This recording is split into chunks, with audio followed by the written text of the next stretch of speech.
Hey everyone, and welcome to the Perfect Bite podcast, your fusion of food and entrepreneurship. You'll hear stories from chefs, restaurateurs, CPG brands, and more from the food and bev industry. All of them are at different points in their journeys, talking about their experiences and how they've cooked up something new. Let's dig in. Hi everyone, and welcome back to the Perfect Bite podcast. I'm your host, Sarah Perkins. Today's guests are behind the tech that help your favorite restaurants run smoothly. Software is at the base of any job these days, and that includes the food and bev industry. Science on Call is just a message away to make sure you can focus on your food and your customers instead of tech failures in the moment. And they go way beyond sticking your device in rice.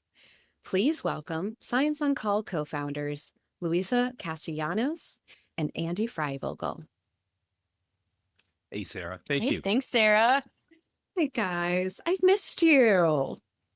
We miss you. Likewise. When do you come back to Chicago? I'll figure it out. Trust me. But you guys have to come visit in Columbus, too. So everyone, Luisa and Andy, I used to work out of the same co-working space for food tech startups in Chicago, and they always brightened my day, and they're working on something really, really cool. You guys are actually the first food tech guests on The Perfect Bite. So I'm excited for folks to hear something that's a little bit more behind the scenes and understand what exactly that you're doing to help make everyone's lives easier here. So you want the dirt? I want the real dirt. I got dirt for you. I'm so excited about that. This is going to be fun. Well, let's take it back here a little bit before Science on Call. When did you each first fall in love with food, and what were your favorite foods as a kid? Ice cream. My very first job was in an ice cream shop. I will admit, ice cream's probably not my favorite food anymore, but I've always had a sweet tooth, and my mom's always been a really good baker. And so being around sweets and cakes and cookies and all that stuff, just really loved going out for ice cream. It was just a really special treat. And so anywhere that I could go with my family to on a special occasion, it's probably what got me most excited about restaurants in general and the people working in the restaurants. Okay, Luisa, I have to. Sorry, Andy, and then we'll get into your amazing answer here as well. So, Luisa, what was your favorite ice cream as a kid? Because I had a really specific flavor. As a kid, it was probably cookie dough or cookies and cream, I think. They're still pretty much up there for me. Very solid. For Midwestern folks, my favorite ice cream flavor is Blue Moon. No, it does not taste like beer. Yeah, it is not beer. It is Fruity Tooty or the indescribable flavor plus gummy bears. Yes. Oh my God, the amount of times people ordered that. Priceless. It's a classic for a reason. Andy, how about you? Ice cream or food? Well, or both? All of it. Let's do it all. All right. Ice cream, early on, I developed a taste for, I think it's butter brickle. It's like little bits of toffee. And I don't even know if it was a common flavor. It sounds like an old man ice cream.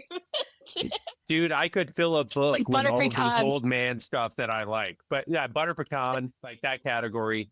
I could just tell you about, like, if you ever want to walk down the candy aisle of a Walgreens with me, I'll pick out my favorites and you'll never have heard of them because, in defiance of God, they still exist, but a lot of them are just all old people candy. Like I like Boston Baked Bean.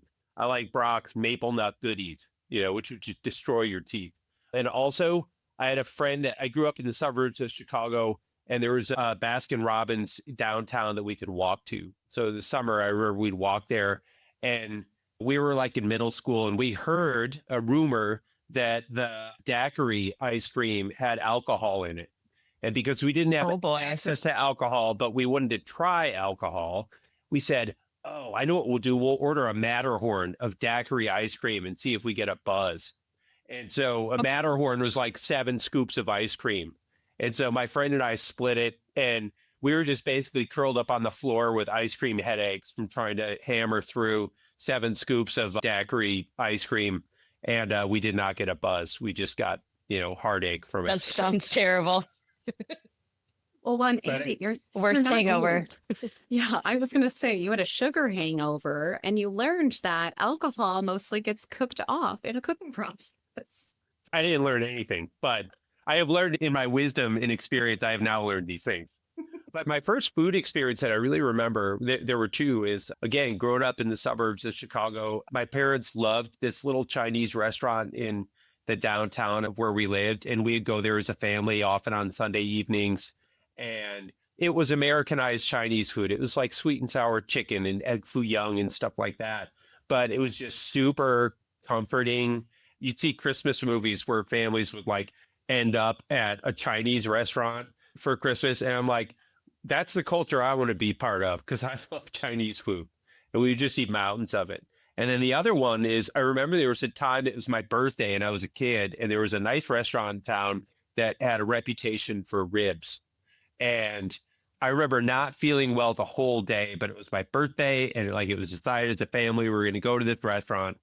And I went there and I was just basically curled up in the corner of the booth, not interested in food at all. But then they brought the ribs out and my mom was just like, try one of the ribs. And I bit into one and I'm like, oh my God, I didn't feel sick. I was just starving all day. And I just destroyed like 2 full racks of ribs as a tiny child. And that was like one of the first transformative experiences I had with food. And that same restaurant got blown up by the outfit, and the owner got blown up in his car outside. What? And when I heard about it, everybody, it's like, that's horrible. I'm like, yeah, now where are we going to get ribs? But that was it. What do you Oh mean my blown? God. What do you mean blown up? Yeah, they had an unsavory partnership with somebody and they hadn't met their end of the bargain. So, yeah. That's the real dirt I want to know. Wait, so I it told you physically that was gonna- exploded? Physically exploded. I thought you were going to say like, oh, they got so popular, they exploded. Typically, when I used to go to a restaurant as an 8-year-old, yes, they would explode with popularity. But in this case, it was organized crime exacting revenge on someone that hadn't held up their end of the deal. And so, Okay, we got into the dirt really quickly, and it's Chicago mob shit, and that's what we all Andy want has a to lot of hear. stories like that. Yeah. I do. Well, let's take things forward just a touch from there. I mean, Luisa, you were at the ice cream shop. Andy, you also started your career, not quite knowing where, but what were each of your careers like? Some of those steps that you can tell us about before starting your own company. And did either of you touch hospitality during that time period and food? What really led you to today? Well, in terms of the entrepreneurial journey, I always find Luisa's journey to be way more interesting than mine. So I'll just list off all the jobs I had as a kid. So I had a paper route. I was a fry cook. I was a dishwasher. I got fired as a dishwasher because I was bad at it. I was also in a band at the time and used to stay out late. And I was told hygiene was part of the equation when I got terminated. I taught English in Japan. I came back. I was editor of a newspaper for about a summer and I never got paid. And then I had to reinvent myself because I had to work my way up through to like, if you've taught English in Japan and you have a degree in African studies, you're pretty much unemployable in this country. And so I started as a bookseller at Barnes and Noble. I took over management of one of the cafes in a Barnes and Noble, fell in love with coffee, worked for another coffee brand, opened coffee shops for a couple of years. And I took about a 12-year detour through technology. And then I came back to hospitality as the director of IT for Intelligentsia Coffee in Chicago. So I did that for about 5 years. And then I found out I could make less money and work harder by working with Luisa. And so I quit that job. Yes. The entrepreneurial life. Yeah. So I started my entrepreneurial journey very young age, 11 years old, little me selling art pieces in toy stores and art galleries and some Whole Foods locations. So I did not have a job in hospitality or tech right away. I did that for, gosh, I don't know, 10, 15 years. But along the way, I was also working at a couple other small businesses. So like I mentioned, my first real job was at an ice cream shop that I actually painted the mural in. So I, just loved ice cream so much. I wanted to live there. I was really interested in the way that that business was run because it was a small business. It was a mom and pop shop. And I basically became a manager at like age 15 or whenever I was working there because they just needed help. And I knew a couple things about how to keep things organized. And so they let me be a manager there. And it was probably around that time that I realized I wanted to go to school for business because I wanted to help businesses like that be able to succeed because I knew they were really struggling and there was a lot of things they could have done better, but I didn't really have the business mindset that I wanted to be able to provide. So I went to DePaul in Chicago for entrepreneurship. And then shortly thereafter is when I ran into Andy, who was starting an IT consulting business focused on brick and mortar retail. And so my first experience working with restaurants and operators was that business. And so we did all sorts of projects like setting up new point of sale systems, building websites, updating people's menus. And I just loved working with those places because they were all places that I'd known and loved in Chicago, like really big, popular spots. So it was exciting to get to work with those businesses and see behind the scenes. That's really cool. So, your origin stories, whether you realize it or not, really set you up to what science is today. Andy, what inspired you to start that IT consulting business for brick and mortar and specifically folks in food and bev, and how you and Luisa met through that? I have some kind of majorly annoying dad characteristics where I can't help but ask questions when I'm at a restaurant or in a store. I want to know how things work. And part of that is I want to know how the humans are doing. I really can't resist. I can't walk past a person on the street if they seem like they're dealing with a challenge. And I'm super emotional too. Like ask people if they're okay, ask people how I can do something to improve their situation. And it's just a habit for me. I could be just as selfish and curmudgeon-y as anybody, but I wake up with the drive to I want to connect with people. I want to solve their problems. And it seems easiest for me to do that in an environment where I'm comfortable and I feel like I have knowledge to share and ideas about how to move forward. And technology is one of those. I'm not a brilliant technologist. I'm one of the least technical people on our team, but I've been graced with the opportunity to spend a lot of time around a lot of networking hardware and point of sale equipment and understand what works on the back end. And at the end of the day, it is all about how do these components speak to each other? It is just a mirror of the world that we want, which is how can we facilitate connectivity between ourselves and the human across the room? Every chance you get to meet a human being is an opportunity to win for both of you. And it's the same thing that we see in the dining room when you're a server or on the other side of the counter and you're dealing with a line of customers. 100 things are going to go wrong, but 350 customers are going to come through your coffee shop that day. And that's 350 opportunities to win.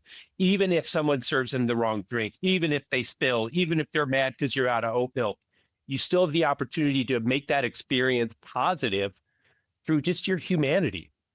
And so I think that's representative of one of the kind of grand paradoxes of what we do. We're called science. A lot of this is based in the faith in humanity, faith in our ability to connect with people and get over the line when there are challenges. But it certainly works a lot better when we've built a platform that is essentially an expert system that is staffed with teams with deep domain expertise and AI that's trained by real human experience on how to solve the most common issues and make those resolutions occur more quickly so that human being can get back to connecting with the human on the other side of the counter and not worrying about if the printer's offline or the Wi-Fi is not working. So, really, the ultimate mission for your team and for Science on Call is to put a little bit of humanity back into technology. I think that has to be part and parcel of what we and many other companies are trying to build are systems that leverage all the advancements in AI, whether it's conversational AI or automation. If we're not adding humanity into that equation, then we're failing. We're failing ourselves. We're failing our customers. So tell us about the aha moment. Why Science on Call? What was that moment that you said you recognized a need and you decided to get started on this and get together on this? And let listeners know too, in a few words, what exactly is the software and the service that you're providing? Yeah, our aha moments may be different. And so I'll give you mine as quickly as I can, and then I'll get out of the way. So Science on Call is a holistic support platform for restaurants, leveraging all of the data that we've collected about everything that breaks inside of a restaurant, whether it's technology or not. Sometimes it's supply chain. Sometimes it's people don't know their own company's policies. Sometimes it's people don't know what to do when a certain piece of equipment breaks, whether it's a deep fryer or an oven or something like that. And so by interacting with restaurant teams over the years, we have landed on a methodology that allows us to quickly ingest all of the information about how to make a restaurant run properly. And that starts with the tech stack in many instances. And then when customers reach out to us and they can use any channel they want, text, email, fill out a form, we're able to leverage all the data we've collected, our team's domain expertise, because we recruit from hospitality. And then we pair that with the power of conversational AI and automation to either deliver that answer instantly or solve that problem through automation instantly. So we're protecting revenue, we're reducing friction for the team in the restaurant so they can focus on the guests, they can focus on the food. My aha moment, though, was very different. 5 years ago, I had a tool bag, and all the time, I'd get that call at Friday night at 11 o'clock from the big pizza place, a Burger King, a sushi restaurant, saying, our printer's down and we are dead in the water because we don't know what to make in the kitchen because we're not getting chits. They're not printing out. And so, back when it was just Luisa and myself, I was the on-site guy. That was what I brought to the table. So I'd rush out there Friday night, in the middle of busy dinner service, and I'd inevitably figure out the problem pretty quickly. And like once in a while, you get cheers from the team behind the counter when their problem gets fixed. Once in a while, you walk somebody through solving something on the phone, and like you hear this combination of like relief in their voice. You hear a lump in their throat because they're so grateful. You can't replace that. There's no other experience you can have in the workplace that is an improvement upon that experience. Wow. Luisa, how about you?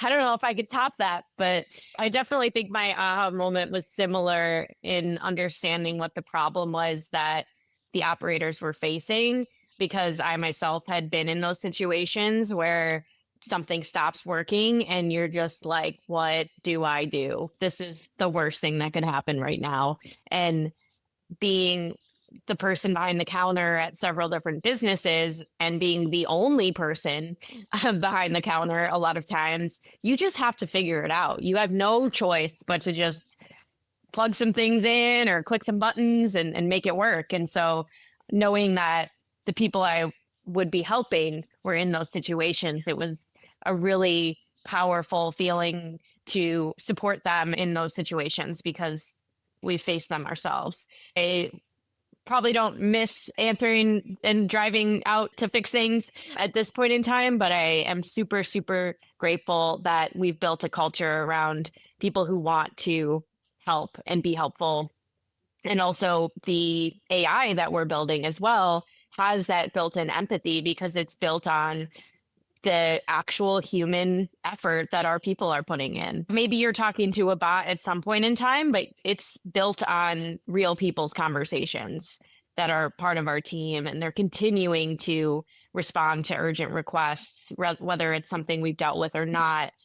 That's why we have people available on the sidelines when the tech isn't working, because we've all talked to a bot at some point and they don't always get it right. So you do need a human in the loop. And we are very bullish on keeping that part of our thesis because, yeah, it's always changing. Tech's always changing. The tools that people are using, the way that people are interacting with the technology is changing.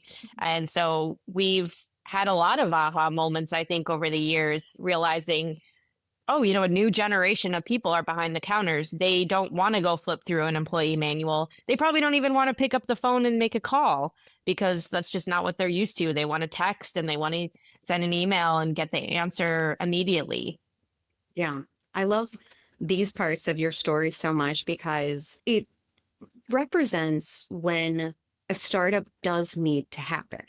You've experienced the problems personally, or you know people in the space who have these explicit problems. You understand that there is a way to fix them, and you're doing it in a way that, at the end of the day, despite, the scary terrain of AI that we all continue to learn about, you're trying to do it with as much empathy, which is really at the core of hospitality as well. So it's truly the perfect fit. And I think our listeners, whether they've worked in a restaurant or whether they've been in food and bev or hospitality on any level, I think they can appreciate this because they're the folks on the other end waiting to have an amazing meal or move quickly so they can grab a bite, and understanding that you guys are here to help fix those problems means the world.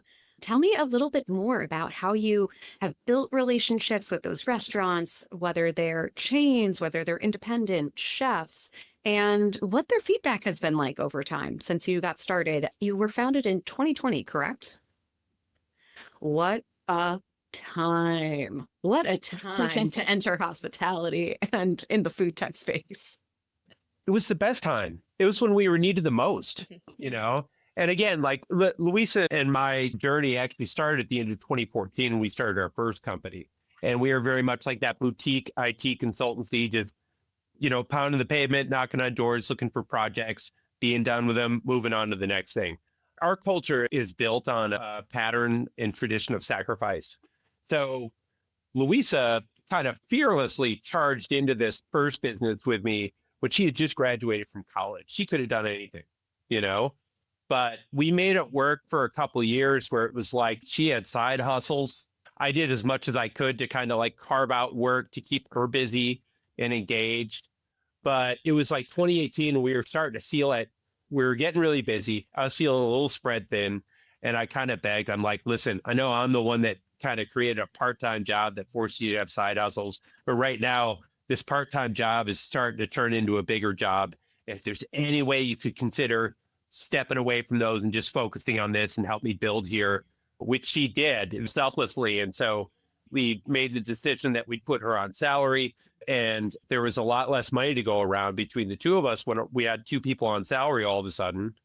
But within a month of that, we closed at our biggest hospitality customer. And we're like, hey, every time we make a big move like this, every time we kind of white knuckle it through a challenge and just decide to do the right thing, there's always a payoff. And same thing happened in 2019. I was spread totally thin. I was kind of at my wit's end because there were a lot of things we had to do that I was very bad at, but I hadn't created enough space for Luisa to say like, listen, hold on, I got this, because Luisa's a lot better at certain aspects of our business than I'll ever be. And so we came to the conclusion that we had to fire all of our non-restaurant customers in the fall of 2019 so that we wouldn't be spread so thin and we could focus on doing what we were really good at, which is like being those kind of Friday night heroes, walking in the door, solving all the problems, getting those cheers from the TV on the counter, literally and figuratively. And as soon as I hung up, I mean, metaphorically speaking, as soon as I hung up with the last non-restaurant customer and said, we're no longer a good fit for you, I'm going to help you find your next resource, but we're going to focus on restaurants, we were actually accepted into the Food Foundry Accelerator program run by Gordon Food Service in Chicago. And that changed who we are forever. That was our first institutional check. We became a bona fide startup overnight with the idea that what we were doing could be streamlined and made very scalable and deliver an impact to thousands upon thousands of restaurants. And that's what we set out to do. The problem is we did that in the beginning of 2020 when we launched Science on Call. Luisa and I were both sitting in a conference room around a table with about 9 other restaurant tech founders on Thursday afternoon. I think it was March 13th. And all of a sudden I'm looking around, everybody's on their phones. I think they're on Twitter. I'm like, what's going on here? And I'm like, oh, the industry that we all just dedicated ourselves to serving is now closing down. There had to be 10 minutes that day where we're wondering, like, are we going to survive this? can this even be a viable industry anymore? Has everything changed? And of course, back then, a lot of us believed like, oh, this is going to be a horrible 2 weeks while we sort through this pandemic. But in fact, it was a real thing. And what we found was the things that we were doing to help restaurants, which is, we were kind of like the janitors of the digital revolution. We were the ones that made things work. We cleaned up the messes between the third party ordering and the point of sale and all the other stuff that was going on. We grew out of the pandemic. We found that we had never been more important than we were at that moment, because restaurants were going from 10% off-premise ordering or like online ordering, everything outside of the restaurant, to 100% overnight. And a lot of them were unprepared. We saved the day for a lot of those. Wow. And even though it was such a horrible time 5 years ago, cannot believe it's been 5 years, you really were in the right place at the right time, which is also just this other key moment of starting a business, whether it is a tech startup or something brick and mortar, something, maybe in the more traditional sense. So talk a little bit more, maybe Luisa, you can answer this, about how Science on Call has grown over the last 5 years, whether that's the product, what have you figured out that you need to provide for folks and those features, along with your team. What other learnings have you guys had? And maybe some of those customers that you can shout out that all of us love to eat at. Yeah, definitely. It has been quite an evolution over the last 5 years. I think the mission is still very much the same.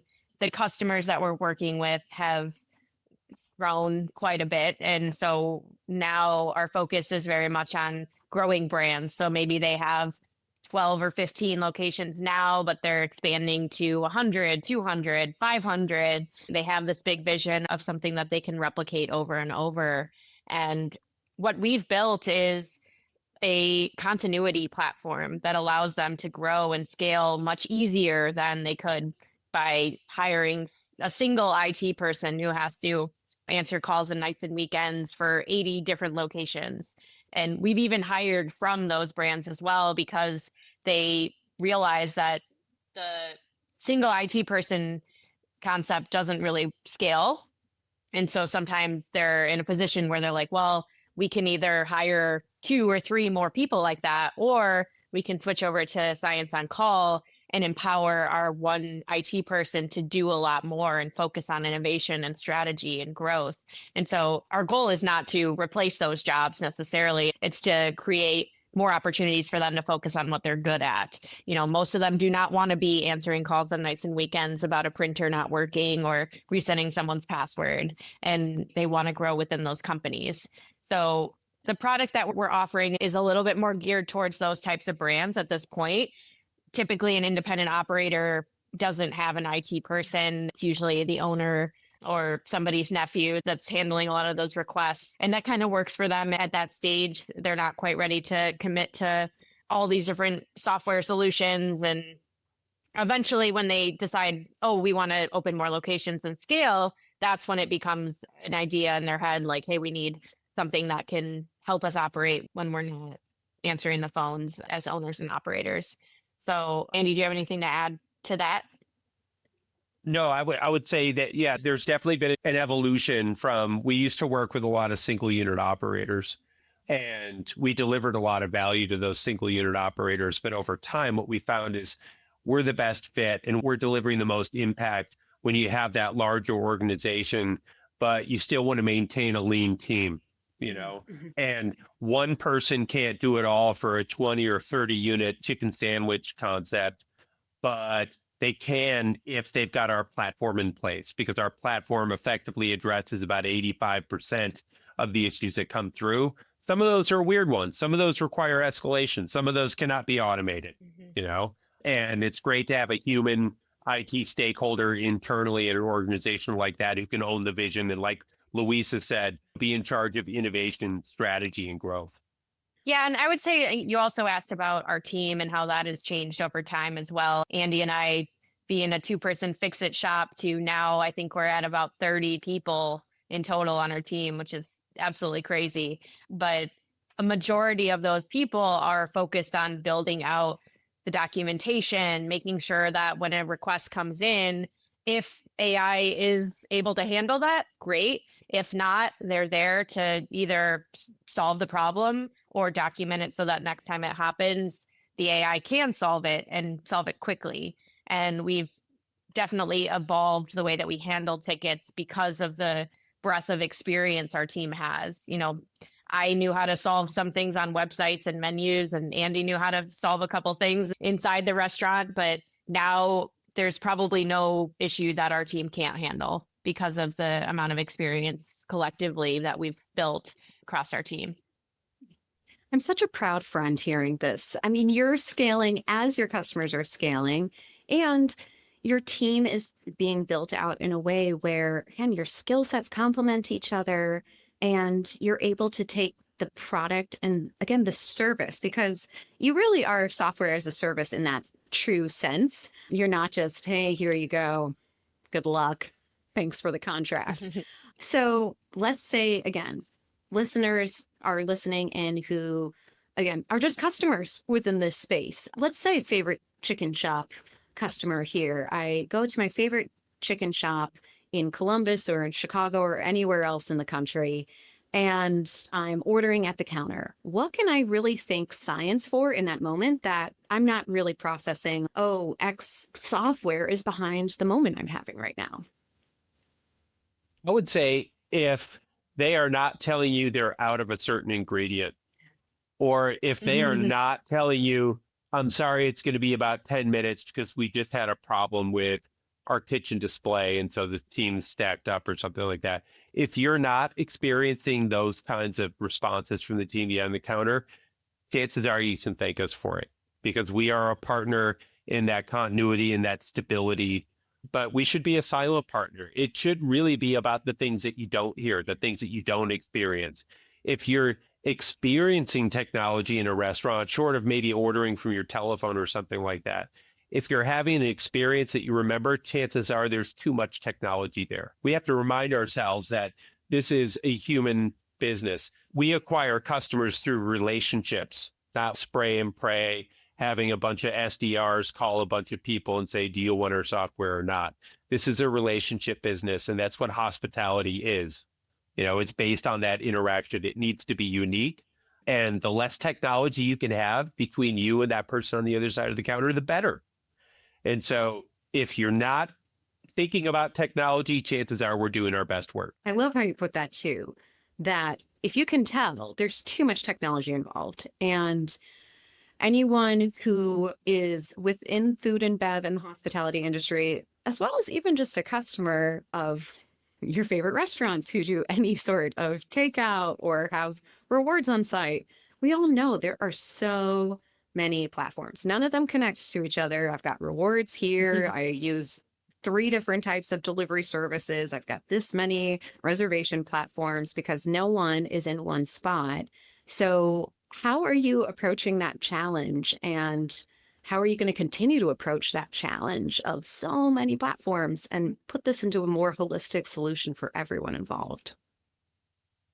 Luisa? Yeah, I think it's always been on our mind that the tech stack is constantly evolving, and we've seen it over 5 years, from people transitioning to cloud-based point of sale and now consolidating to 1 or 2 specific point of sale systems that I won't name, as well as specific third-party order delivery platforms or first-party ordering platforms. And so the consolidation of the tech stack is coming. We do see it as enabling restaurants to have less things to deal with, but they do still need everything to run smoothly. And the staff in the restaurant typically did not go to school for IT or have been in a job where they're constantly on a computer. And so we need to always think about that when we're creating technology. And a lot of times the technologies that they're using were built by someone who maybe didn't work in a restaurant. And they're like, yeah, why can't they just go on the computer and log into 5 platforms and then make a change on that? Like, that's so easy, but it's not. If you're in a restaurant, you're putting out fires literally and dealing with customers, and you can't just go hide in the back room on a computer. And so that will always be important to us, is the way that our customers are interacting with our technology. It's like Andy said, you shouldn't see the technology. It should be super seamless and easy to use. And that's why we've built our platform as essentially an SMS based platform. You can text any question and get an answer via text. You don't have to log into some app or reset your password on there. You can literally text us and say, I need to reset my password, and we'll take care of that for you, because that is the future of work for a lot of people in the younger generation too. They're also used to using like Siri and saying, hey Siri, can you pause online ordering? Like, that's the future that we see. And we want customers to be able to access a platform without having to learn how to use it, essentially. What other trends are you seeing within the restaurant and food tech space? I mean, we hear the word AI all the time. This podcast is being recorded and edited on a software that uses AI. So you all talked about how you're training your AI to be extremely empathetic. It has that human touch. Also, because there is a human or more than one human watching it. How do you see the future of this all playing out, and any other trends that you see? We built a robot that has a warm red beating heart inside. That's the empathy that's been instilled in our models by remaining focused on that human interaction and remaining focused on having human managers for all the digital workers that we've built. That the little robots that do things like change a password or change a menu item or change store hours, things like that, that can all be done robotically. But again, that human heart has to be there. I think one of the most important trends is something that Luisa mentioned, which is the consolidation of the tech stack. And I'm going to shout out one person who I just think is one of the most fantastic humans in hospitality, is Sam Stanovich, who's the senior VP of Big Chicken.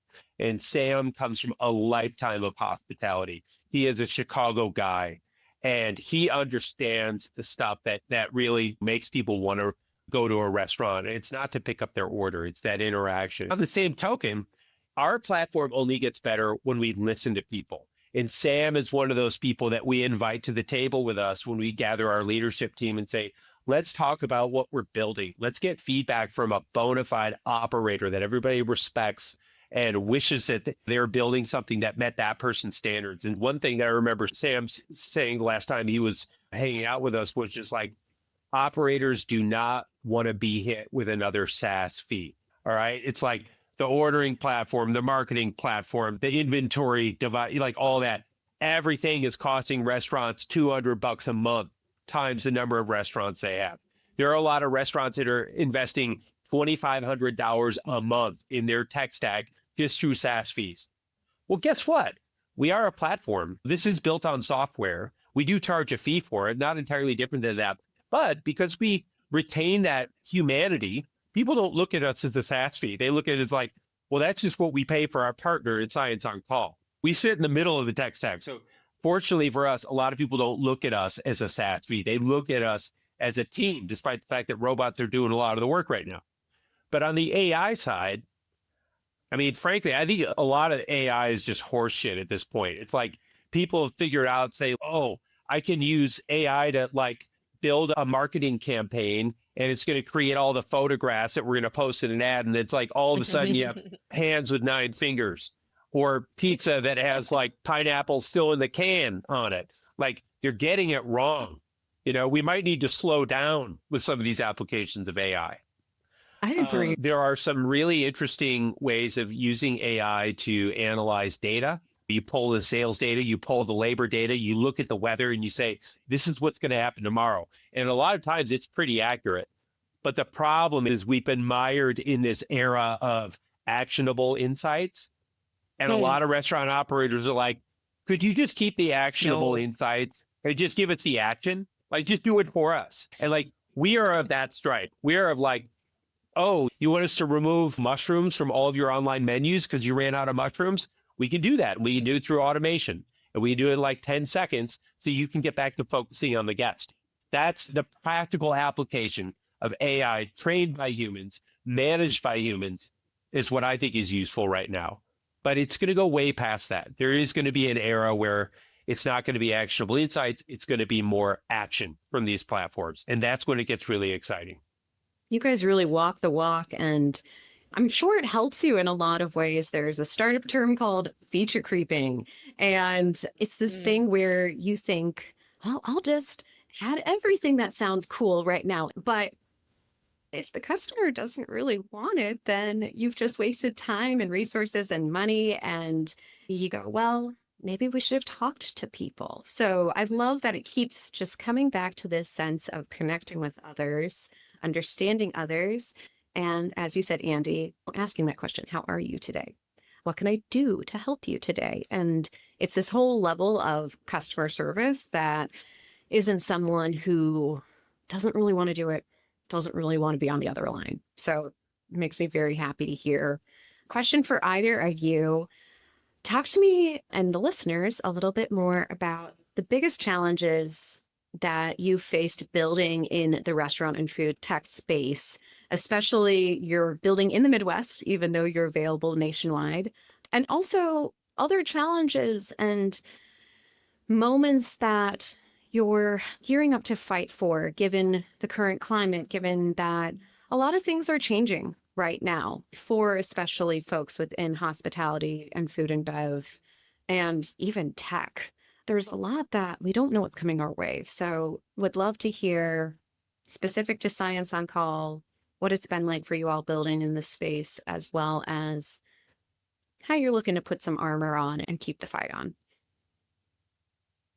Yeah, I think building a restaurant tech company is definitely something that certain investors shy away from because historically restaurants have high turnover, whether it's the staff or they're not in business very long. And so that scares a lot of investors away. But it is a very large market. There are 850,000 of them in the US alone, and they're all using technology. So the market for us is pretty big. And the fact that we see basically any restaurant that has internet and a cash register can use us because they need that continuity. They need to know that their technology is up and running.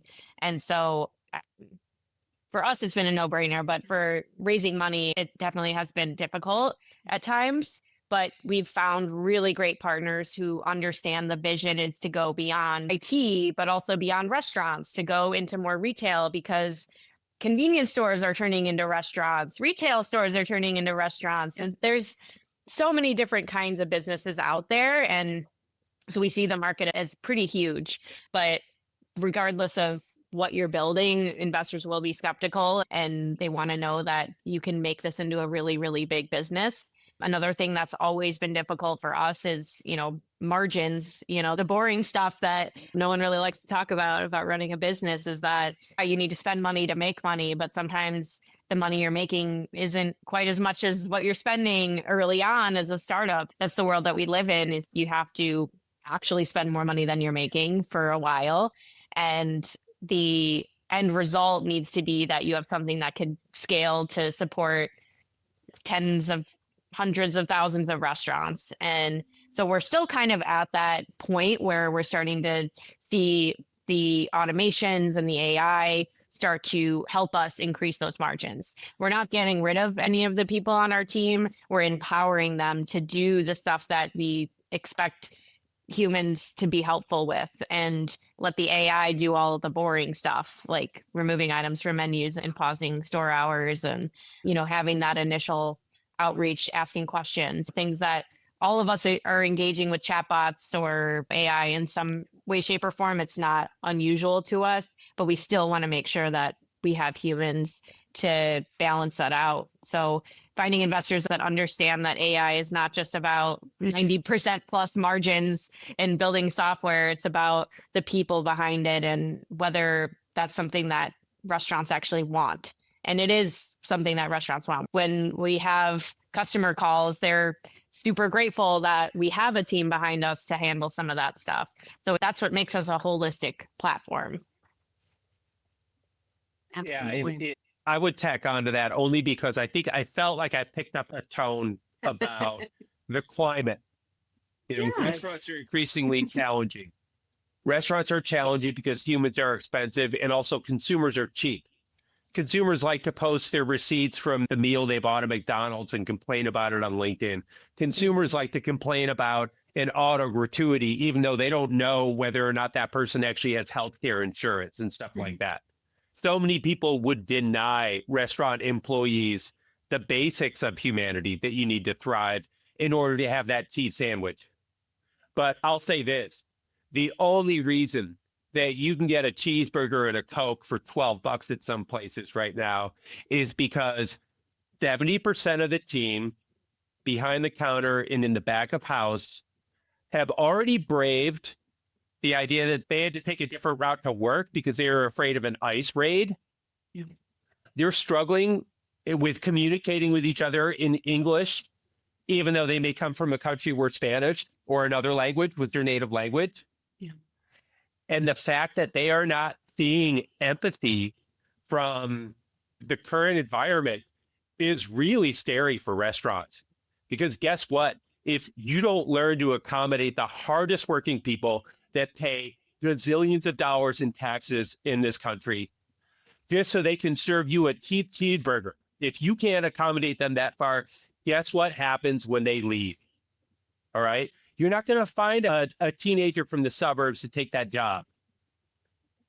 So your costs are going to go up. Your satisfaction is going to go down.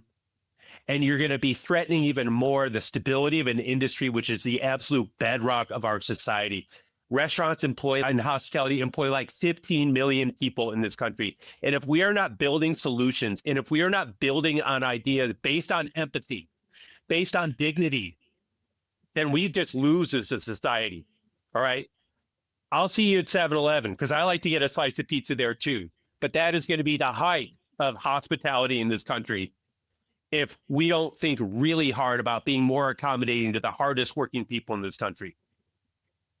Amen. Amen. Andy and Luisa, thank you. Like, sometimes it's tough to answer these questions, but whether it's March 2025 or March 2020, there are always going to be challenges. Maybe they're different, maybe they're similar, that face us all.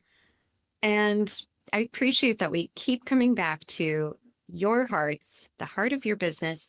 What is the heart of hospitality as well?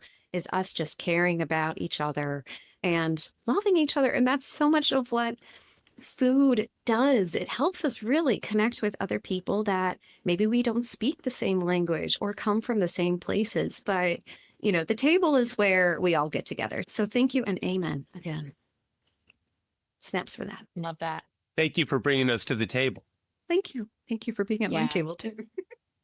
So let's talk about those moments. I mean, you're both co-founders of a growing business. You have team members. To continue the marathon, this is not a sprint. You got to, as the Brits say, keep calm and carry on somehow. So what's a little bit of advice that, as we wrap up here, that you can share with anyone who is looking to start their own business, whether it's within tech or anything else that they're excited to share with the world? My quick one, I think Luisa will have better answers on this, but my quick one would be like, it's going to be hard, but you're the right person to do it. So don't doubt yourself. I love that. Yeah, I would say the same about just getting out there and be who you want to be. Don't be what somebody's telling you to be. I was finishing college, like Andy said, and probably should have gone to go work for Google or Apple or whatever. But I was so excited about getting to do something that felt right for me, and it's paid off. So I'm glad that I made that decision. So make sure you surround yourself with smarter, better people who can do things that you're not good at, and you'll go far. I'm going to tack onto that only because it's a really good point, is you cannot do this without mentorship. But don't subscribe to an outdated idea of what mentorship is. It is not necessarily an older person that looks like you that achieves specific milestones that you want to achieve. Your mentors are all around you. And I use this as an example all the time. Luisa has been a mentor to me for 10 years. I have had the absolute joy of working alongside her for 10 years. And I've always known that there were things that she was always going to be better at. And so when I need help, I have somebody I can go to help. And it doesn't need to be an older person. It doesn't need to be a specific kind of person. Understand that there are people around you who are going to be better at certain things that you want to achieve. And you only win when you learn to ask. And that's been like the greatest lesson I've learned in business, and I learned it from Luisa, is that when I ask and when I need help, I get it, and it solves a lot of problems. Right back at you, Andy. 10 years strong. Here we are. Such a strong relationship and such very good pieces of advice. Are you guys ready for the best and hardest question of the day? Please. So, Yes. to preface this, so we ask this question each podcast episode because the perfect bite is not only a little bit of a perfect bite of my career to date, being an entrepreneur myself and working with founders in food and bev, but it's also the sense that everyone has their own perfect bite, whether it's a memory or a dish or this moment that you tasted something and it will never leave you. So each of you has to answer, what is your perfect bite? Plain cheese pizza at Vito and Nick's at the bar, accompanied by an old style, accompanied by a cash only sign, accompanied by a server that could care less if you live or die. But they are delivering the most incredible pizza on the face of the earth. It is sublime in its simplicity and its perfection. I kind of knew you were going to say that. I- Mine is definitely a taco off of the streets in my dad's hometown in Mexico. There's literally a place on a busy road with, just a grill. It's the most simple thing. Steak taco with onions, cilantro, and lime, just on a little paper plate. It's all you need. It's all you need. It's everything. I love that both of you had what on the outside could look extremely simple, but is really special and complex in the sense of right place, right time. And just like your journey. It really is. Andy and Luisa, this has been awesome. Can you please let listeners know where they can find you and Science on Call? So the website as well as social accounts. We're on scienceoncall.com and we're on, I guess, Instagram and LinkedIn, probably the two most popular channels we're using. And then I'm on LinkedIn, just my name. You can find me there. I don't use a lot of other social media. Yeah, I'm definitely the only Andy Freivogel on LinkedIn so far. Excellent. I can't wait for people to connect with you and keep following along the journey. Thank you, guys. This has been fantastic. Thanks again for joining me today. And everyone, this was Luisa Castellanos and Andy Freivogel's Perfect Bite. Thanks for tuning in to The Perfect Bite today. You can listen to future episodes on Apple Podcasts, Spotify, and anywhere else you listen to podcasts. Thanks in advance for subscribing, rating, and reviewing. You can follow The Perfect Bite on social media at Perfect Bite Pod. Now go get something good to eat.